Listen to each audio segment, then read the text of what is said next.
Good morning. Today is January the 5th. My name is Galen, and we are going to take a look at Matthew chapter 4. So, right after Jesus was baptized by John the Baptist, he took off and went into the wilderness and fasted for 40 days and 40 nights. And at the end of this fast, he had three temptations from Satan. And so I tried to relate to this the best I could, because that's what I kind of try to do when I'm reading the Bible, is I try to put myself into that situation, or I try to. And it was kind of fun because my son and I just backpacked the Pacific Crest Trail in the year 2017, which was last year. And we started in Mexico and backpacked, and my son ended up doing the whole thing and met a girl along the way, and now they're engaged to get married, and we really like her. She's a really good girl. She's hard to keep up with her though. Boy, the girl could put 30 miles a day in. But I didn't do the whole thing. I did a big part of the desert, about 350 miles, and I really was. While I was doing that, I was seeking God. I was really focusing on that, so I could relate a little bit, to what Jesus was doing. I wasn't fasting, but I was seeking God in my walk.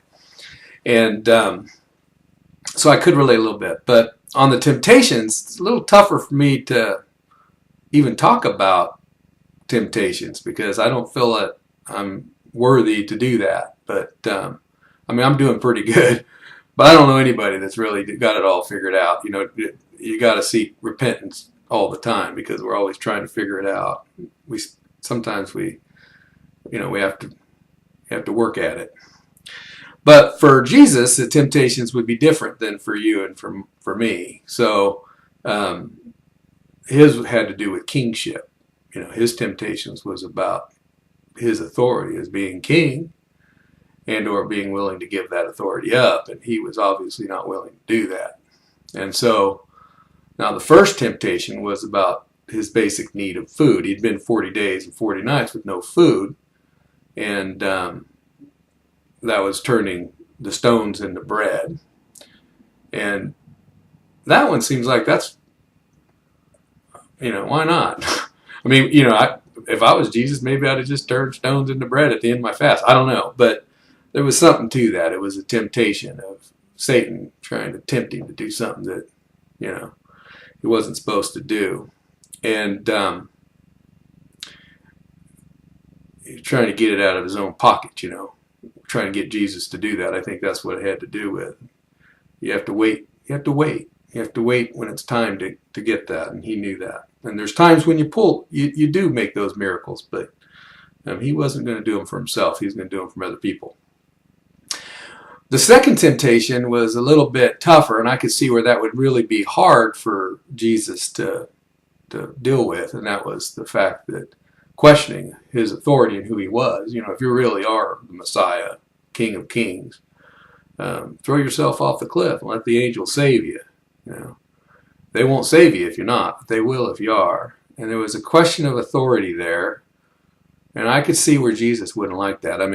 As in leadership, I don't like it when somebody questions my leadership. That's the one thing that will just really get me mad. I don't care for that. You don't need that. I believe that when you're underneath somebody's leadership, you do the best you can and you follow it. And if you don't like it, then you need to get on out. But when we're under leadership, we should have respect for that leadership. Very important. And we should honor that person and the leader as your leader. And so I could see where that would make him mad is what it would do, I would imagine. The third one I can relate to a little bit because it has to do with timing. It was like Satan was trying to get him to, if you really want this, you want to be king of the world, king of everything I got, check what I got. I got it all, and all you got to do is bow down to me. And so the timing part, it would have been a lot faster. Jesus was going to get it all in the end anyhow, and he knew that. But Satan was offering it to him quickly. But he was also trying to get him to be disloyal to his father. So it wasn't just he was trying to get him something quick. He was trying to get him to be disloyal. And I could see where that would be probably a big temptation for the quickness, but his loyalty to God was pretty strong, and he loved his father. He wasn't going to mess with that. So there was no way Satan was going to win any of those. But Jesus is our example of how we should try to look at things. And so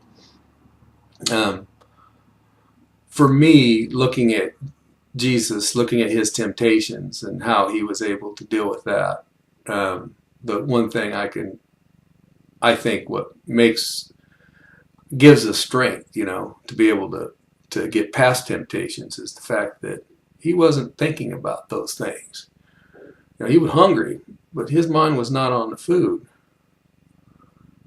He knew he was he knew he was the Messiah, but his mind wasn't on his glory.